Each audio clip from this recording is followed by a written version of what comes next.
ദൈവനാമത്തിന് മഹത്വം. എന്നെ കേൾക്കുന്ന എല്ലാവർക്കും ക്രിസ്തുയേശുവിൻ്റെ നിസ്തുല്യ നാമത്തിൽ സ്നേഹവന്ദനം അറിയിക്കുന്നു.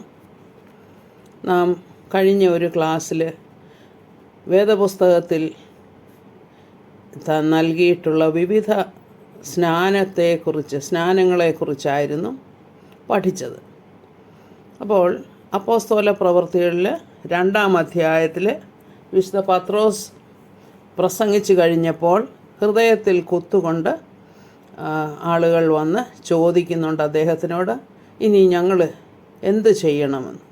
അതിന് മറുപടിയായിട്ട് നിങ്ങൾ മാനസാന്തരപ്പെട്ട് സ്നാനപ്പെടുകയാണെങ്കിൽ പരിശുദ്ധാത്മാവെന്ന ദാനം ലഭിക്കും എന്നവിടെ പറയുന്നു.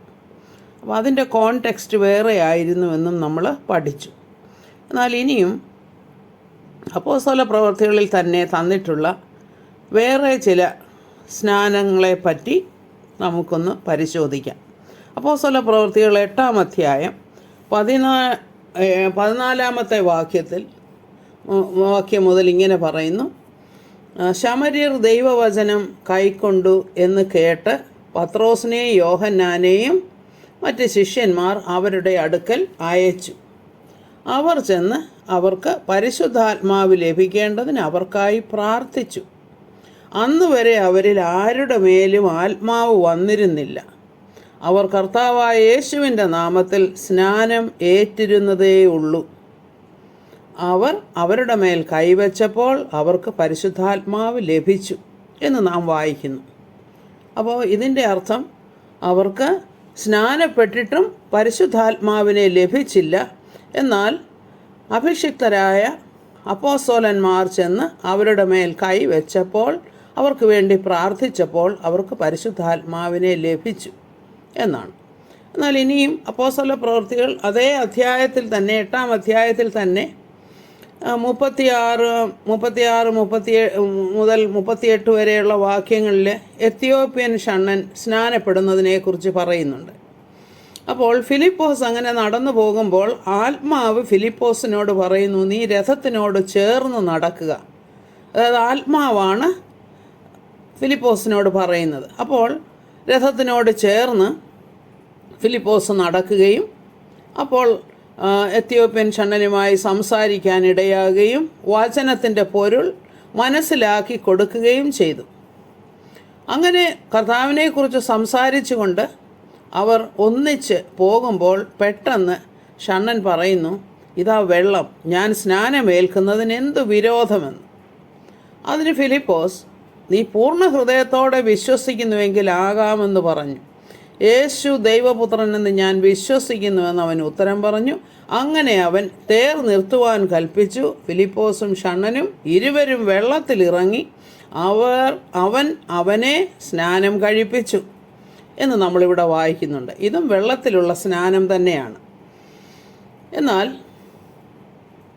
പരിശുദ്ധാത്മ പ്രേരിതനായിട്ടാണ് ഫിലിപ്പോസ് ആ രഥത്തിനോട് ചേർന്ന് നടക്കുന്നതും അദ്ദേഹത്തോട് സംസാരിക്കുന്നതും എന്നുമൊക്കെ നമ്മൾ കണ്ടു.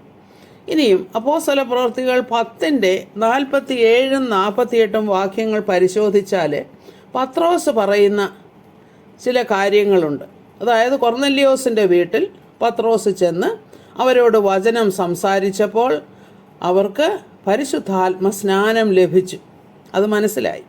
അപ്പോൾ ഉടനെ പത്രോസ് തൻ്റെ കൂടെയുള്ള മറ്റവരോട് ആ കാര്യത്തെക്കുറിച്ച് പറയുന്നത് ഇങ്ങനെയാണ്: നമ്മെപ്പോലെ പരിശുദ്ധാത്മാവ് ലഭിച്ച ഇവരെ സ്നാനം കഴിപ്പിച്ചു കൂടാതെ വണ്ണം വെള്ളം വിലക്കുവാൻ ആർക്ക് കഴിയും? അപ്പോൾ ഇവിടെയും അവർക്ക് പരിശുദ്ധാത്മാവിൻ്റെ സ്നാനം ലഭിച്ചു. പരിശുദ്ധാത്മാവിൻ്റെ സ്നാനം ലഭിച്ചു കഴിഞ്ഞിട്ടാണ് വെള്ളത്തിൽ അവർക്ക് സ്നാനം കൊടുക്കുന്നത്. അപ്പോൾ ഇവിടെ നാം മനസ്സിലാക്കേണ്ടത് പരിശുദ്ധാത്മ സ്നാനം കർത്താവ് പറഞ്ഞിരുന്നതാണ്. വിശുദ്ധ മത്തായിയുടെ സുവിശേഷം 3:11 പറയുന്നു, യോഹന്നാൻ സ്നാപകനാണ് പറയുന്നത്, കർത്താവ് യേശു പരിശുദ്ധാത്മ സ്നാനം നൽകുന്നവനാണെന്ന്. അതുപോലെ തന്നെ അപ്പോസ്തല പ്രവൃത്തി 1-ാം അധ്യായം 5-ാം വാക്യത്തിൽ കർത്താവ് പറയുന്നുണ്ട്, നിങ്ങൾ പരിശുദ്ധാത്മ സ്നാനത്തിന് വേണ്ടി കാത്തിരിക്കുക എന്ന്. അപ്പോൾ ഇവിടെയൊക്കെയും പരിശുദ്ധാത്മാവാണ് സ്നാനപ്പെടുത്തുന്നത്. അപ്പോൾ നമ്മൾക്ക് പലപ്പോഴും സംശയം തോന്നും, നാം ഇപ്പോൾ ചെയ്യുന്ന വെള്ളത്തിലുള്ള സ്നാനം അനിവാര്യമാണോ? അങ്ങനെ ചോദിച്ചാൽ അതിന് ഉത്തരം ഒന്നേ ഉള്ളൂ. ഈ വെള്ളത്തിലുള്ള സ്നാനം ന്യായപ്രമാണ കാലത്തു നിന്നും തുടർച്ചയായി ഏറ്റെടുത്ത ഒരു കാര്യമാണ്. അങ്ങനെ പരിശുദ്ധാത്മ സ്നാനത്തിനോട് കൂടെ തന്നെ അവർക്ക് വെള്ളത്തിൽ സ്നാനം കൊടുത്തു എന്ന് നമ്മൾ മനസ്സിലാക്കുന്നു. പക്ഷെ നമ്മളിവിടെ പഠിക്കുന്ന വിഷയം എന്താണ്? ക്രിസ്തുവിനോട് ചേരുവാൻ ഏത് സ്നാനമാണ് ആവശ്യം എന്നുള്ളതാണ് ഞാൻ ഇട്ടിരിക്കുന്ന വിഷയം. അല്ലാതെ വെള്ളത്തിൽ സ്നാനം വേണോ, അത് അനിവാര്യമാണോ എന്നുള്ളതിൻ്റെ പ്രാധാന്യത്തെക്കാൾ കൂടുതലായി ക്രിസ്തുവിനോട് ചേരുവാൻ ഏത് സ്നാനമാണ് ആവശ്യം എന്നുള്ളതാണ് പ്രധാന വിഷയം. അപ്പോൾ ഇവിടെ നിന്നൊക്കെയും നാം മനസ്സിലാക്കുന്നത് ക്രിസ്തുവിനോട് ചേരുവാനുള്ള സ്നാനം പരിശുദ്ധാത്മാവിലുള്ള സ്നാനമാണ്. ഇനിയും വീണ്ടും ചില സ്നാനങ്ങൾ നമ്മൾ കാണുന്നുണ്ട്. അവിടെ പരിശുദ്ധാത്മാവ് ലഭിച്ചോ എന്നൊന്നും ക്ലിയറായിട്ട് അവിടെ എഴുതിയിട്ടില്ല. അതായത് ലുദിയായുടെ സ്നാനം, അതുപോലെ ഫിലിപ്പിയയിലെ ജയിലറുടെയും കുടുംബത്തിൻ്റെയും സ്നാനം, അത് കഴിഞ്ഞിട്ട് ക്രിസ്പോസിൻ്റെ വിശ്വാസം, അത് കഴിഞ്ഞിട്ട് വീണ്ടും അവിടെ എഴുതിയിരിക്കുന്നത് കൊരിന്തിൽ വചനം ശുശ്രൂഷിച്ചു. പല നാളുകൾ പൗലോസ് അപ്പോസ്തലൻ ഏകദേശം 18 മാസത്തോളം അവിടെ പാർത്തു. അപ്പോൾ കൊരിന്ത്യരിൽ അനേകരും വചനം കേട്ടു വിശ്വസിച്ചു സ്നാനമേറ്റു എന്നവിടെ എഴുതിയിരിക്കുന്നുണ്ട്. അപ്പോൾ 2-3 കുടുംബങ്ങൾ, അതായത് ലുദിയായുടെ കുടുംബത്തിലുള്ള എല്ലാവരും, ജയിലറും കുടുംബവും ക്രിസ്പോസും കുടുംബവും, ഇവരെല്ലാവരും ഒന്നിച്ച്, അതായത് ഓരോരോ കുടുംബങ്ങളായിട്ട് സ്നാനപ്പെട്ടു എന്ന് നാം മനസ്സിലാക്കുന്നുണ്ട്. അപ്പോൾ അന്ന് പൗലോസ് അപ്പോസ്തലൻ പ്രസംഗിച്ചത് എന്താണെന്ന് വെച്ചാൽ, യേശു തന്നെയാണ് അവർ കാത്തിരുന്ന മശീഹ, യേശു തന്നെയാണ് ക്രിസ്തു എന്നുള്ളതാണ് പഠിപ്പിച്ചത്. എന്നാൽ പിന്നീട് അങ്ങനെ കാലം കഴിയും തോറും കൂടുതൽ വെളിപ്പാടുകൾ പൗലോസ് അപ്പോസ്തലനിൽ ലഭിച്ചുകൊണ്ടേയിരുന്നു. അപ്പോൾ പൗലോസ് അപ്പോസ്തലൻ ആ കാര്യങ്ങൾ മനസ്സിലാക്കിയതിൽ അല്പാൽപമായിട്ടുള്ള വ്യത്യാസം വരികയാണ് ഇതുവരെ. എന്നാൽ പൗലോസ് അപ്പോസ്തലനും സ്നാനപ്പെട്ടു. എന്നാൽ എന്തുകൊണ്ടാണ് അദ്ദേഹം 1 കൊരിന്ത്യർ 1:17 ഇങ്ങനെ പറയുന്നത് എന്ന് നാം ചിന്തിക്കണം. സ്നാനം കഴിപ്പിപ്പാനല്ല, സുവിശേഷം അറിയിപ്പാൻ അത്രേ ക്രിസ്തു എന്നെ അയച്ചത്. ക്രിസ്തുവിൻ്റെ ക്രൂശ് വ്യർത്ഥമാകാതിരിക്കേണ്ടതിന് വാക്ചാതുര്യത്തോടെ അല്ലതാനും. ഇങ്ങനെ പറയാൻ കാരണമായത് കൊരിന്ത് സഭയിലെ അഭിപ്രായ വ്യത്യാസമാണ്. എന്തുകൊണ്ടാണ് അവിടെ അഭിപ്രായ വ്യത്യാസമുണ്ടായത്? അവരോരോരുത്തരും അവരെ സ്നാനപ്പെടുത്തിയ വ്യക്തികളുടെ പേര് പറഞ്ഞ് അവരുടെ ഗ്രൂപ്പാണ് മെച്ചം എന്ന് അന്യോന്യം പറഞ്ഞുകൊണ്ടിരുന്നു. അപ്പോൾ പൗലോസ് അപ്പോസ്തലൻ ചോദിക്കുകയാണ്, നിങ്ങളെ സ്നാനപ്പെടുത്തിയ ആ വ്യക്തികളാണോ നിങ്ങൾക്ക് വേണ്ടി ക്രൂശിക്കപ്പെട്ടത്? അപ്പോൾ ക്രൂശിൻ്റെ മാഹാത്മ്യത്തെ പറ്റിയാണ് പൗലോസ് അപ്പോസ്തലൻ ഇവിടെ എംഫസൈസ് ചെയ്ത് പറയുന്നത്. ക്രൂശിൻ്റെ വചനം നശിച്ചു പോകുന്നവർക്ക് ഭോഷത്വവും രക്ഷിക്കപ്പെടുന്ന നമുക്കോ ദൈവശക്തിയുമാകുന്നു. അതുപോലെ തന്നെ ഞങ്ങളോ ക്രൂശിക്കപ്പെട്ട ക്രിസ്തുവിനെ പ്രസംഗിക്കുന്നു എന്ന്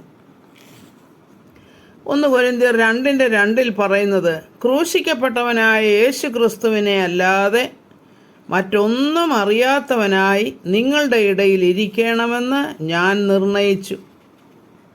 ക്രൂശിന് ഇത്രയധികം ശക്തിയുണ്ടെന്ന് ലോകത്തിൻ്റെ പ്രഭുക്കന്മാരാരും അറിഞ്ഞില്ല. അറിഞ്ഞിരുന്നുവെങ്കിൽ അവർ തേജസ്സിൻ്റെ കർത്താവിനെ ക്രൂശിക്കുകയില്ലായിരുന്നുവെന്ന് പൗലോസ് അപ്പോസ്തലൻ പറയുകയാണ്. കർത്താവിൻ്റെ ക്രൂശീകരണത്തിൻ്റെ മഹത്വവും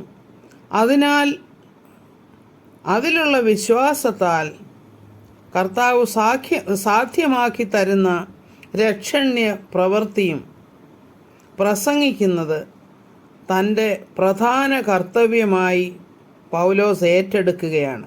കാരണം അതായിരുന്നു കർത്താവ് കൊടുത്ത ദൗത്യം. പൗലോസ് അപ്പോസ്തലൻ പറയുന്നത്, ഞാൻ സുവിശേഷം അറിയിക്കുന്നില്ലെങ്കിൽ എനിക്ക് അയ്യോ കഷ്ടം. ഞാൻ സുവിശേഷം അറിയിക്കുന്നുവെങ്കിൽ എനിക്ക് പ്രശംസിപ്പാൻ ഒന്നുമില്ല. നിർബന്ധം എൻ്റെ മേൽ കിടക്കുന്നു. അപ്പോൾ പൗലോസ് അപ്പോസ്തലൻ പറയാൻ ആഗ്രഹിച്ച സുവിശേഷം, ആഗ്രഹിച്ചെന്നല്ല, വിളിച്ചു പറഞ്ഞ സുവിശേഷം എന്താണെന്ന് വെച്ചാൽ, കർത്താവിൻ്റെ ക്രൂശിൽ കൂടെ അല്ലാതെ, അതിലുള്ള വിശ്വാസത്താലല്ലാതെ ആരും രക്ഷിക്കപ്പെടുന്നില്ല. കൃപയുടെ സുവിശേഷം അതാണ്. എല്ലാവരും ക്രൂശിക്കപ്പെട്ടവനായ ക്രിസ്തുവിൻ്റെ ആ രക്ഷണ്യ പ്രവൃത്തിയിൽ വിശ്വസിച്ച് പ്രത്യാശയോടെ ജീവിക്കുക എന്നതായിരുന്നു പൗലോസ് അപ്പോസ്തലൻ മറ്റുള്ളവരോട് പറഞ്ഞ സുവിശേഷം.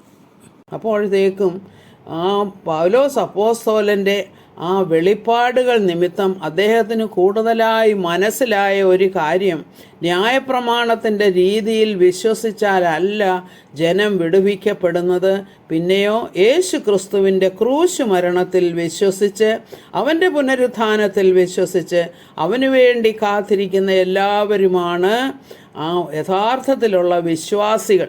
അവരാണ് പരിശുദ്ധാത്മ സ്നാനം ലഭിക്കുന്ന ആളുകളെന്ന് മനസ്സിലായി. അതുകൊണ്ടാണ് ഇവിടെ പറയുന്നത്, എന്നെ അയച്ചത് എന്തിനാണ്?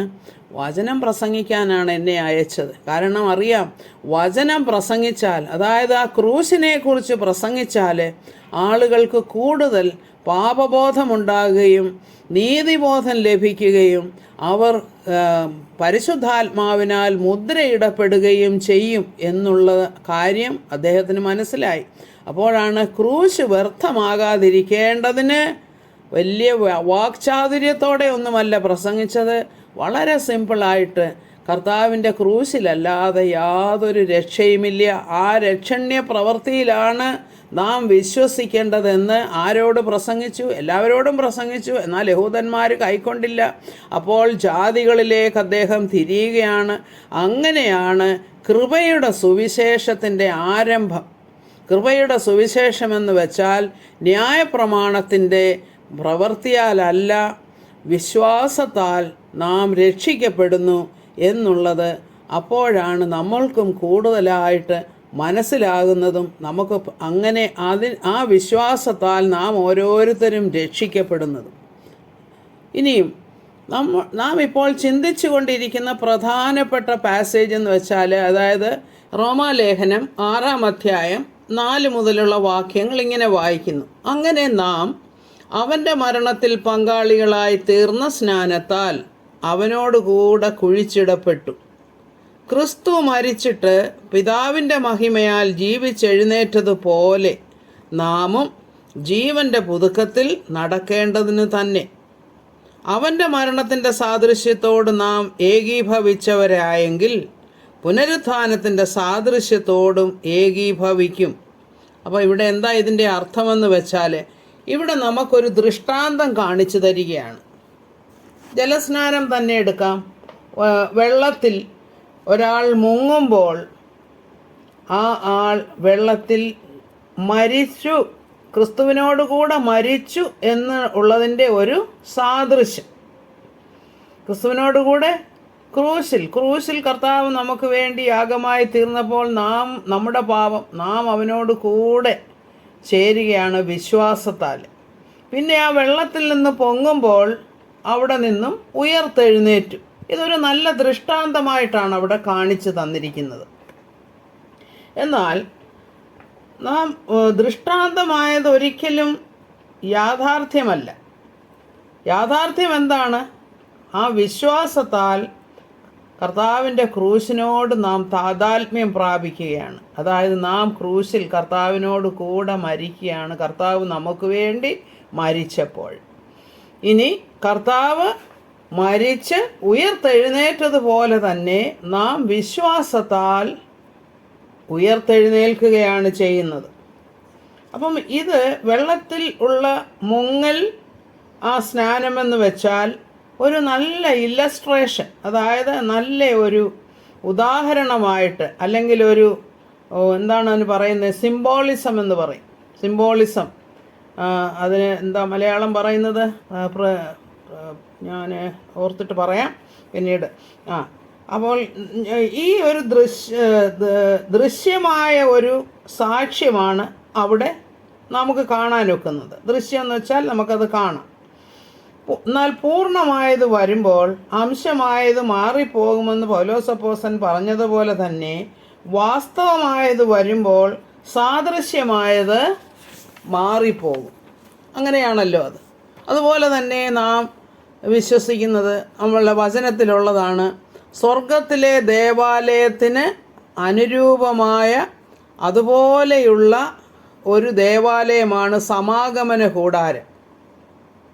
എന്നാൽ സമാഗമന കൂടാരം അന്ന് ഇസ്രായേൽ മക്കളുടെ നടുവിൽ കർത്താവ് വന്ന് അവരോട് സംസാരിക്കാനും അവർക്ക് അരുളപ്പാട് കൊടുക്കാനും ഒക്കെയായിട്ട് താൽക്കാലികമായി ചെയ്തിരുന്ന ഒരു കാര്യമാണെന്ന് നമുക്കറിയാം. എന്നാൽ വാസ്തവമായത് എവിടെയാണ്? സ്വർഗത്തിൽ. എന്ന് പറഞ്ഞതുപോലെ നമുക്ക് ഈ ഒരു ജലസ്നാനത്തെ നമുക്കതിനോട് ഉപമിക്കാം. വാസ്തവമായ പരിശുദ്ധാത്മ സ്നാനത്തിന് ഒരു നിഴലായിട്ട്. എന്നാൽ നിഴലല്ലല്ലോ യാഥാർത്ഥ്യം. യഥാർത്ഥമായിട്ടുള്ളത് എന്താണെന്ന് വെച്ചാൽ പരിശുദ്ധാത്മ സ്നാനമാണ്. അതാണ് നമ്മൾ മനസ്സിലാക്കേണ്ടിയിരിക്കുന്നത്. എബ്രായ ലേഖനം 8:1 മുതൽ വായിക്കുവാണെങ്കിലും ഈ ദേവാലയം എങ്ങനെയാണ് സമാഗമന കൂടാരം ദേവാലയത്തിൻ്റെ മാതൃകയിൽ ഉണ്ടാക്കിയത് എന്നൊക്കെ നമുക്ക് മനസ്സിലാകും. അപ്പോൾ ഈ സ്നാനമെന്ന് പറയുന്നത് ഒരു ദൃഷ്ടാന്തമായി തന്നിരിക്കുകയാണ്.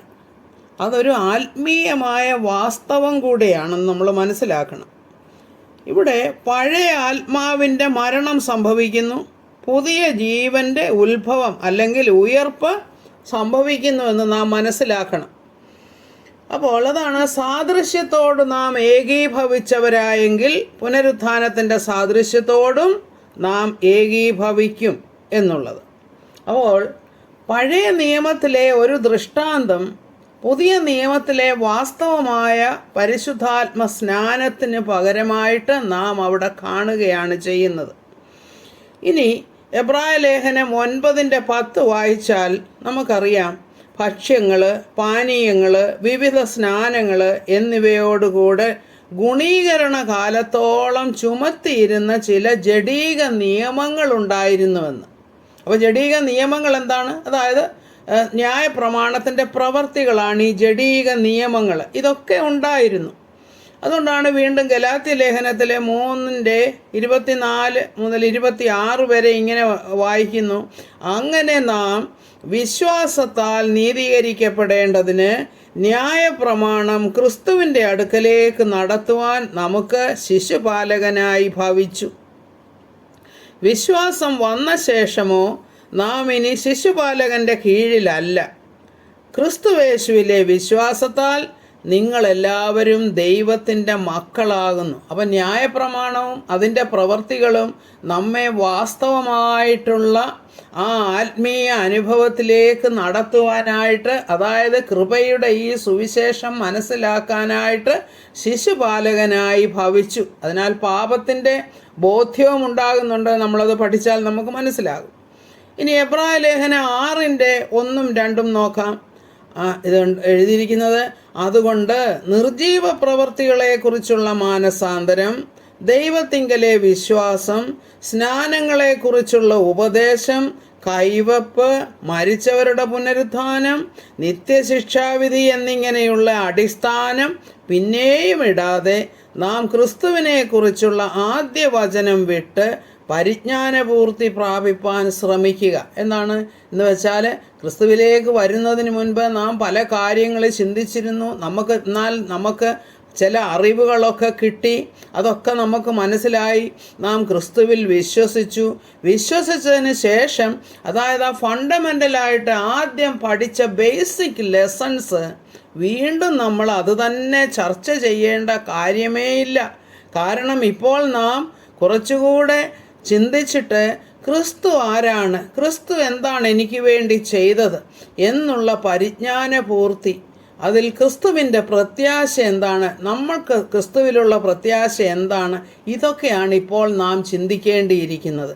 അപ്പോൾ ക്രിസ്തുവിനോട് ചേരുവാനുള്ള സ്നാനം അപ്പോൾ പരിശുദ്ധാത്മ സ്നാനമാണെന്ന് തന്നെ നമുക്ക് മനസ്സിലാകും. ഇനി മറ്റൊരു കാര്യം, അക്ഷരത്തിൻ്റെ പഴക്കത്തിലല്ല, ആത്മാവിൻ്റെ പുതുക്കത്തിൽ തന്നെ സേവിക്കേണ്ടതിന് നാം ന്യായപ്രമാണത്തിൽ നിന്ന് ഒഴിവുള്ളവരായിരിക്കുന്നു എന്ന് പറയുന്നു. എന്ന് പറഞ്ഞാൽ ന്യായപ്രമാണത്തിൻ്റെ പ്രവൃത്തികളാൽ അല്ലല്ലോ നാം രക്ഷയിലേക്ക് വന്നിരിക്കുന്നത്. അപ്പം ന്യായപ്രമാണം അനുസരിക്കുന്നവൻ അതിനാൽ ജീവിക്കുമെന്നാണ് പറയുന്നത്. എന്നാൽ ഇപ്പോഴോ കൃപയുടെ സുവിശേഷത്താൽ സൗജന്യമായി നാം രക്ഷിക്കപ്പെട്ടിരിക്കുകയാണ്. നമ്മുടെ ഗുണം കൊണ്ടൊന്നുമല്ല രക്ഷിക്കപ്പെട്ടിരിക്കുന്നത്. അങ്ങനെ മനുഷ്യൻ ന്യായപ്രമാണത്തിൻ്റെ പ്രവൃത്തി കൂടാതെ, അതാണ് വിശ്വാസത്താൽ തന്നെയാണ് നാം നീതീകരിക്കപ്പെടുന്നത്. അപ്പം നമ്മളൊരു കാര്യം ചിന്തിക്കണം. അബ്രഹാമിൻ്റെ സമയത്തും അബ്രഹാം എങ്ങനെയാണ് നീതീകരിക്കപ്പെട്ടത്? വിശ്വാസത്താൽ മാത്രമാണ് നീതീകരിക്കപ്പെട്ടത്. പിന്നീടാണ് ന്യായപ്രമാണം ഉണ്ടായത് തന്നെ. അപ്പോൾ ദൈവമേകനാണ്. അവൻ വിശ്വാസം മൂലം പരിച്ഛേദനക്കാരെയും വിശ്വാസത്താൽ അഗ്രചർമ്മികളെയും നീതീകരിക്കുന്നു. രണ്ട് തരത്തിലുള്ള നീതീകരണം ഇവിടെ പറഞ്ഞേക്കുക. ഒന്ന് പരിച്ഛേദനയാലുള്ള നീതീകരണം, ഒന്ന് വിശ്വാസത്താൽ. അതായത് കർത്താവ് ഒരു നിയമം കൊടുത്തു, നീ ഇന്നത് ചെയ്യണം. എന്നാൽ ഇപ്പോഴങ്ങനെയല്ല. അതുകൊണ്ട് ഇപ്പോഴെന്താണ്? തീർച്ചയായിട്ടും വിശ്വാസത്താലാണ് നാം നീതീകരിക്കപ്പെടുന്നതെന്ന് മനസ്സിലാക്കുന്നു. ഇനി 1 കൊരിന്ത്യർ 12:13 ഇപ്രകാരം വായിക്കുന്നു: യഹൂദന്മാരോ യവനന്മാരോ ദാസന്മാരോ സ്വതന്ത്രരോ നാം എല്ലാവരും ഏക ശരീരമാകുമാറ് ഒരേ ആത്മാവിൽ സ്നാനമേറ്റും എല്ലാവരും ഒരേ ആത്മാവിനെ പാനം ചെയ്തുമിരിക്കുന്നു. എന്താണിവിടെ? ഒരേ ആത്മാവിലുള്ള സ്നാനം. ഈ ഒരേ ആത്മാവിലുള്ള സ്നാനം ഏറ്റുകഴിഞ്ഞാൽ നാം തമ്മിൽ ഒരു ഐക്യതയുണ്ടാകും, അങ്ങനെയുള്ളവർ തമ്മിൽ. അതുകൊണ്ടാണ് പൗലോസ് അപ്പോസ്തലൻ അവിടെ പറയുന്നത്, നിങ്ങൾ നിങ്ങളുടെ സഭയിലെ, കൊരിന്ത്യ സഭയിലെ കുറിച്ച് പറയാണ്, നിങ്ങൾ വാദിക്കുന്നു ഞങ്ങൾ അപ്പല്ലോസിൻ്റെ പക്ഷക്കാരന്, ഞാൻ കേഫാവിൻ്റെ പക്ഷക്കാരന്, ഞാൻ പൗലോസിൻ്റെ പക്ഷക്കാരന്. എന്താണ് നിങ്ങളിങ്ങനെ തർക്കിക്കുന്നത്? യേശു ക്രിസ്തു വിഭജിക്കപ്പെട്ടിരിക്കുകയാണോ നിങ്ങളുടെ ഇടയിൽ? അപ്പോൾ ഈ സ്നാനത്തെക്കുറിച്ചുള്ള തർക്കങ്ങൾ അന്നേ ഉണ്ട്. എന്നാൽ ഇതിൻ്റെ ഒന്നും ആവശ്യമില്ല എന്നാണ് വചനം പറയുന്നത്. അതായത് പുരോഗമന വെളിപ്പാടുകൾ ലഭിച്ച ഒരു വ്യക്തി, അല്ലെങ്കിൽ നാം ഡിസ്പെൻസേഷൻ്റെ ആ ഒരു പ്രത്യേക കാലഘട്ടത്തിൻ്റെ ആ സ്വഭാവം മനസ്സിലാക്കുകയാണെങ്കിൽ നമുക്ക് ഈ വിധ കാര്യങ്ങൾ മനസ്സിലാക്കാനായിട്ട് ബുദ്ധിമുട്ടുണ്ടാകുകയില്ല. അതാണ് വചനത്തെ വിഭജിച്ച് പഠിക്കണം എന്ന് ലേഖനത്തിൽ പറയുന്നത്. 2 തിമോത്തി 2:15. ഇനി കൊലോസ്യ ലേഖനത്തിൽ ഇങ്ങനെ പറയുന്നുണ്ട്: തത്വജ്ഞാനങ്ങളും ജ്ഞാനവും വെറും വഞ്ചനയും കൊണ്ട് ആരും നിങ്ങളെ കവർന്നു കളയും. കാരണം ഇങ്ങനെയൊക്കെയുള്ള കാര്യം പറയുമ്പോൾ പലരും പല വിധത്തിലുള്ള ന്യായങ്ങളൊക്കെ പറയും. ഇതങ്ങനെയാണ്, ഇതങ്ങനെയാണ്, കർത്താവ് അങ്ങനെയാണ് പറഞ്ഞത്, ശിഷ്യന്മാർ ഇങ്ങനെയാണ് ചെയ്തത്. എന്നാൽ നാം ഇന്നായിരിക്കുന്ന ഈ അവസ്ഥയിൽ നമ്മൾ കൂടുതലായിട്ട് പരിശുദ്ധാത്മാവിൻ്റെ ആ ഒരു സാന്നിധ്യത്തെ മനസ്സിലാക്കി നാം അതിൻ പ്രകാരം പരിശുദ്ധാത്മാവിൽ നിറഞ്ഞിരിക്കുവാൻ തക്കവണ്ണവും പരിശുദ്ധാത്മ സ്നാനത്താൽ അനുഗ്രഹിക്കപ്പെട്ടവരായിരിക്കാനും നാം ശ്രമിക്കണം. അതാണ് നമുക്ക്. അതുകൊണ്ടാണ് പൗലോസ് അപ്പോസ്തലൻ എന്താ പറയുന്നത്? എനിക്കോ നമ്മുടെ കർത്താവായ യേശു ക്രിസ്തുവിൻ്റെ ക്രൂശിലല്ലാതെ പ്രശംസിപ്പാൻ ഇടവരരുത്. അപ്പം എന്തുകൊണ്ടാണ്? പിന്നീട് ഒരിടത്ത് പറയുന്നുണ്ട്, ക്രൂശിക്കപ്പെട്ടവനായ ക്രിസ്തുവിനെ അല്ലാതെ ഒന്നും അറിയാത്തവനായി നിങ്ങളുടെ ഇടയിൽ ഇരിക്കുവാൻ ഞാൻ ആഗ്രഹിക്കുന്നു. അപ്പോൾ ആ ക്രൂശിൻ്റെ മാഹാത്മ്യമാണ് നമ്മൾ ചിന്തിക്കേണ്ടത്. അപ്പോൾ ക്രൂശിൻ്റെ മാഹാത്മ്യം ചിന്തിച്ച് അതിൽ വിശ്വസിച്ച് കഴിഞ്ഞാൽ നമുക്ക് ഏക പ്രത്യാശയാണുള്ളത്. കാരണം പ്രത്യാശ എന്ന് വെച്ചാൽ ആ രക്ഷയുടെ ആ ഒരു ബോധം നമുക്കുണ്ടാകും. അപ്പോൾ ആ രക്ഷ നമ്മളെ വിട്ടു പോവുകയുമില്ല. കാരണം പരിശുദ്ധാത്മാവിനാൽ നമ്മൾ മുദ്രയിടപ്പെടുകയാണ് ചെയ്യുന്നത്. അപ്പോൾ ഏക പ്രത്യാശയ്ക്കായിട്ടാണ് കർത്താവ് നമ്മളെ വിളിച്ചതെങ്കിൽ ശരീരം ഒന്ന്. ഏതാ ശരീരം ഒന്നെന്ന് പറയുന്നത്? നാം ഒരേ ശരീരത്തിൻ്റെ, അതായത് ക്രിസ്തുവിൻ്റെ ശരീരത്തിൻ്റെ ഭാഗമാണ്. നമ്മുടെ ആത്മാവ് ഒന്നാണ്, പരിശുദ്ധാത്മാവാണ് നമ്മളിൽ വസിക്കുന്നത്. കർത്താവ് ഒരുവൻ, വിശ്വാസവും ഒന്ന് തന്നെ, സ്നാനവും ഒന്ന് തന്നെ. ഇത് എഫേസ്യ ലേഖനത്തിൽ പറയുന്നുണ്ട്. 4-ാം അധ്യായം 4-5 വാക്യങ്ങളാണ് ഈ പറയുന്നത്. ആത്മാവൊന്ന്, കർത്താവ് ഒരുവൻ, വിശ്വാസമൊന്ന്, സ്നാനമൊന്ന് എന്നുള്ളത്. അപ്പോൾ ഈ വിധ കാര്യങ്ങൾ നാം കൂടുതൽ മനസ്സിലാക്കുമ്പോൾ ഇന്നത്തെ ആ ഇത്രയും ഡിനോമിനേഷൻ ഒന്നും വരേണ്ട യാതൊരു കാര്യവുമില്ല. അതായത് പൗലോസ് അപ്പോസ്തലൻ പറയുന്നത്, എനിക്ക് കിട്ടിയ ഉദ്യോഗം എന്തുവാന്ന് വെച്ചാൽ ദൈവവചന ഘോഷണം ഞാൻ ചെയ്യണമെന്നുള്ളതാണ്. അത് പൂർവ്വകാലങ്ങൾക്കും പഴയ തലമുറകൾക്കുമൊക്കെ മറഞ്ഞു കിടന്ന മർമ്മമാണിത്. എന്താണ് അത്? ഇപ്പോൾ അതായത് എന്താണ് മർമ്മം? ഈ കർത്താവിൻ്റെ ശരീരമാകുന്ന സഭയാണ് നമ്മൾ എന്നുള്ളത്, അല്ലെങ്കിൽ ഈ ഒരു കൃപായുഗമെന്നുള്ളത് ഒരു മർമ്മമായിരുന്നു. ആ മർമ്മം ജാതികളുടെ ഇടയിൽ ഇതിൻ്റെ മഹിമാധനം എന്താണെന്ന് അറിയിക്കാൻ ദൈവത്തിന് ഹിതമായി ആ മഹത്വത്തിൻ്റെ പ്രത്യാശയായ ക്രിസ്തു നമ്മളിൽ വസിക്കത്തക്കവണ്ണം കർത്താവ് അതിനുവേണ്ടി നമ്മളെ തികഞ്ഞവരായി നിർത്താനായിട്ടാണ് ശ്രമിക്കുന്നത്. ആ നാമം അതിനുവേണ്ടിയാണ് പരിജ്ഞാനപൂർത്തി പ്രാപിക്കണം എന്ന് പറയുന്നത്. അപ്പോൾ വീണ്ടും പറയുന്നു, എബ്രായ ലേഖനം 9:10 പറയുന്നത്, ഭക്ഷ്യങ്ങൾ, പാനീയങ്ങൾ, വിവിധ സ്നാനങ്ങൾ എന്നിവയോടുകൂടെ ഗുണീകരണ കാലത്തോളം ചുമത്തിയിരുന്ന ജഡീക നിയമങ്ങളുണ്ടായിരുന്നു. ആ ജഡീക നിയമങ്ങളാണ് ഇപ്പം നമ്മൾ ആത്മാവിൽ ആരംഭിച്ചിട്ട് ഇപ്പം ജഡത്തിലാണോ ഇനി അവസാനിക്കേണ്ടത് എന്നാണ് മറ്റൊരിടത്ത് ചോദിക്കുന്നത്. അപ്പോൾ ഇതെല്ലാം ഈ വെള്ളത്തിലുള്ള ആ ജഡീക നിയമങ്ങളും മറ്റു കാര്യങ്ങളുമൊക്കെ നമ്മുടെ ഈ ഒരു ഗുണീകരണ കാലത്തോളം, ഇന്ന് നാം ആയിരിക്കുന്ന ഈ ഗുണീകരണ കാലത്തിൽ എത്തിച്ചേരത്തക്കവണ്ണം നമുക്ക് ശിശുപാലകനായി ഭവിച്ചു. അതായത് ആ നിയമങ്ങൾ അതാണ്. ഇനി നാം എങ്ങനെയാണ് വിശുദ്ധീകരിക്കപ്പെടുന്നത് എന്ന് ചിന്തിക്കണം. കർത്താവ് തന്നെ പറയുന്നുണ്ട്, യോഹന്നാൻ സുവിശേഷത്തിൽ 15-3 ഇങ്ങനെ വായിക്കുകയാണ്, ഞാൻ നിങ്ങളോട് സംസാരിച്ച വചനം നിമിത്തം നിങ്ങളിപ്പോൾ ശുദ്ധിയുള്ളവരാകുന്നു. നിങ്ങൾ ശുദ്ധിയുള്ളവരാകുന്നു. അതിന് പ്രത്യേകമായിട്ട് ഇനി എന്താ ചെയ്യേണ്ടത്? ആ വചനത്തിൽ നിലനിൽക്കുക, ആ വചനം വിശ്വസിക്കുക എന്ന് പറഞ്ഞാൽ ഇനി വേറെന്താണ് നമ്മെ ശുദ്ധീകരിക്കുന്നത്? ആത്മാവ് നമ്മളെ ശുദ്ധീകരിക്കും, വചനം നമ്മളെ ശുദ്ധീകരിക്കും, കർത്താവിൻ്റെ രക്തത്തിലുള്ള വിശ്വാസം, രക്തം നമ്മളെ ശുദ്ധീകരിക്കും. ആക്ഷരികമായി രക്തം നമ്മളെ ശുദ്ധീകരിക്കുകയാണോ? അല്ല. എങ്ങനെയാണ്? കർത്താവിൻ്റെ രക്തം നമ്മൾക്ക് വേണ്ടിയാണ് കർത്താവ് തന്നത് എന്നുള്ള വിശ്വാസം. തിരുരക്തത്താൽ എന്നെ മറച്ചു കൊള്ളണമേ, I plead the blood of Jesus on me Lord for protection എന്ന് പറയും. അത് യഥാർത്ഥത്തിൽ രക്തമെടുത്ത് ചെയ്യുകയാണോ? എന്നാൽ പഴയ നിയമത്തിൽ അങ്ങനെയാണ് ചെയ്തുകൊണ്ടിരുന്നത്. കാളകളുടെയും പശുക്കിടാങ്ങളുടെയും ഒക്കെ രക്തമെടുത്ത് മോശ അവിടെ തളിച്ചു, അവരുടെ മേലും തളിച്ചു. എന്നാൽ ഇന്നങ്ങനെ അല്ലല്ലോ. അപ്പോൾ ജഡീക നിയമങ്ങളല്ല എന്നുള്ളത്.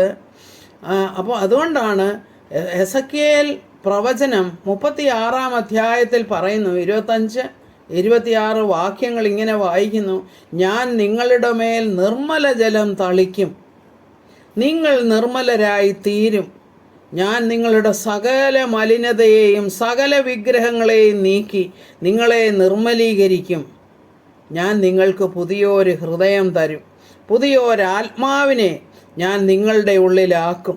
ഈ പറയുന്നത്, അപ്പോൾ ഇവിടെ പറയുന്നത്, ഞാൻ നിങ്ങളുടെ മേൽ നിർമ്മല ജലം തളിക്കും. ഈ നിർമ്മല ജലം എന്താണ്? നിർമ്മല ജലമെന്ന് പറയുന്നത് കർത്താവിൻ്റെ ആത്മാവാണ്. കർത്താവിൻ്റെ ആത്മാവ്, അവരുടെ ഉള്ളിൽ നിന്ന് പുറപ്പെടുവാനുള്ള ജീവൻ്റെ നദി, അതായത് ജീവൻ്റെ വെള്ളം. ഈ ജീവൻ്റെ വെള്ളം അത് നേരത്തെ കർത്താവ് എസെക്കിയേൽ പ്രവാചകനിൽ കൂടെ പറഞ്ഞിരിക്കുകയാണ്, പ്രവചിച്ചിരിക്കുകയാണ്. ഞാൻ നിങ്ങളുടെ മേൽ നിർമ്മല ജലം തളിക്കും, നിങ്ങൾ വിശുദ്ധരായി തീരും, നിങ്ങളുടെ മലിനതയെല്ലാം മാറും. അപ്പോൾ ആശ്ചര്യമായിട്ടാണോ അത്? വാസ്തവത്തിൽ ആശ്ചര്യമായിട്ടല്ല അത്.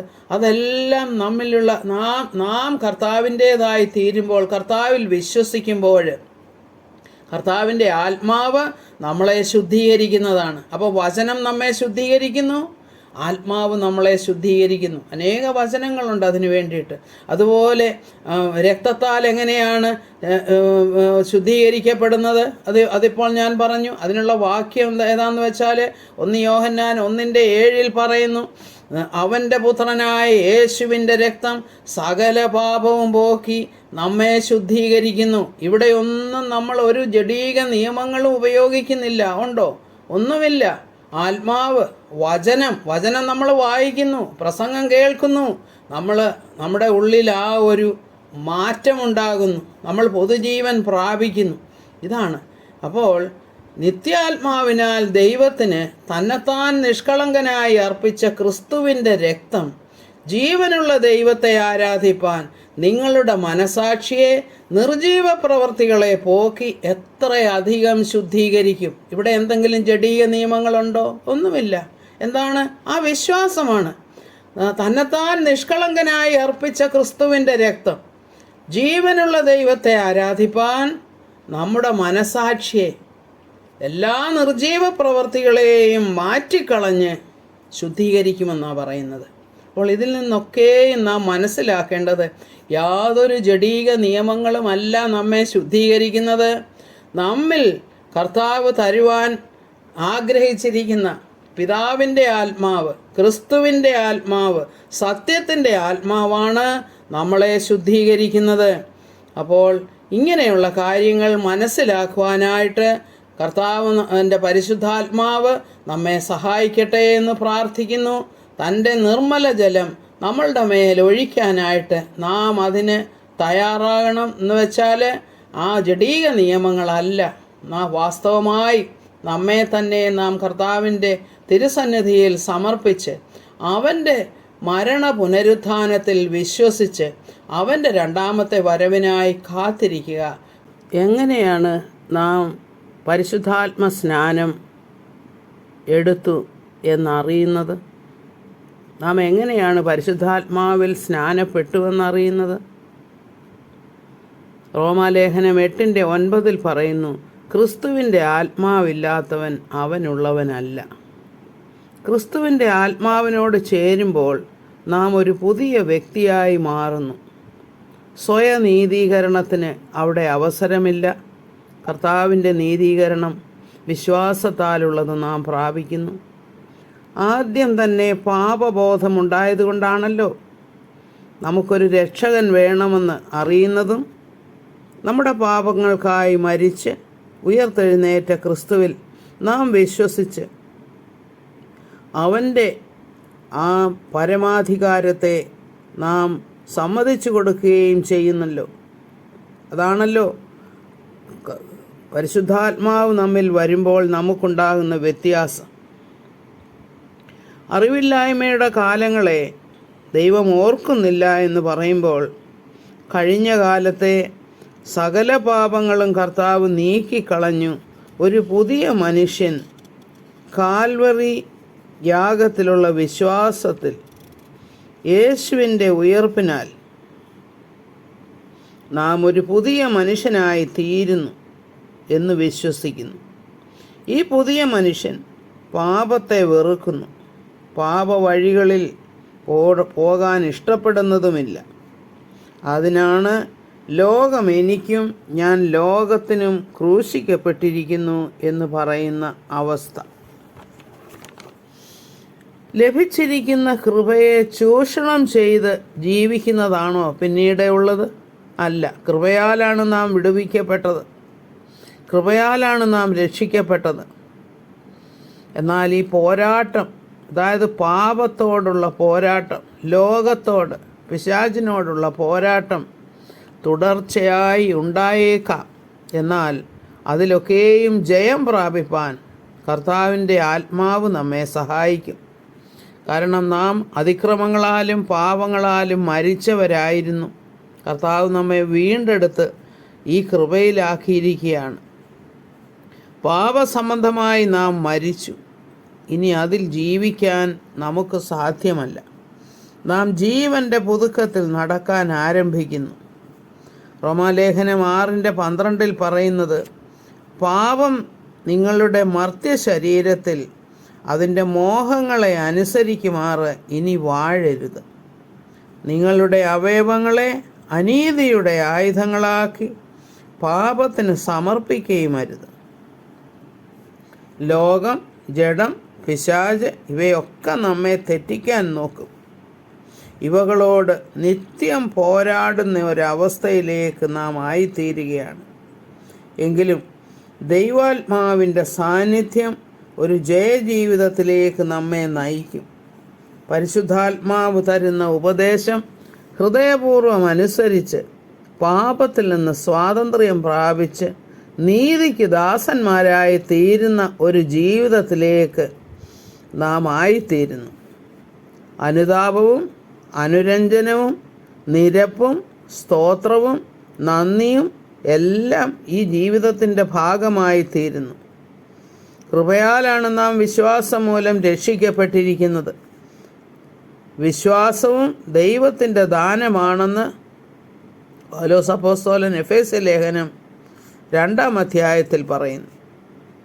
നാം സൽപ്രവൃത്തികൾക്കും നല്ലൊരു ജീവിതത്തിനുമായിട്ട് ക്രിസ്തുയേശുവിൽ സൃഷ്ടിക്കപ്പെട്ടവരാകുന്നുവെന്ന് ബോധത്തോടുകൂടെ ഒരു പുതിയ ജീവിതം നാം ആരംഭിക്കുന്നു. ഇങ്ങനെയാണ് നാം അറിയുന്നത് നാം വാസ്തവത്തിൽ പരിശുദ്ധാത്മ സ്നാനം ലഭിച്ചവരാണോ അല്ലയോ എന്നുള്ളത്. കർത്താവ് നമ്മേവരെയും അനുഗ്രഹിക്കട്ടെ എന്ന് പ്രാർത്ഥിക്കുന്നു. സകല മഹത്വവും കർത്താവിന്. ആമേൻ. Praise the Lord.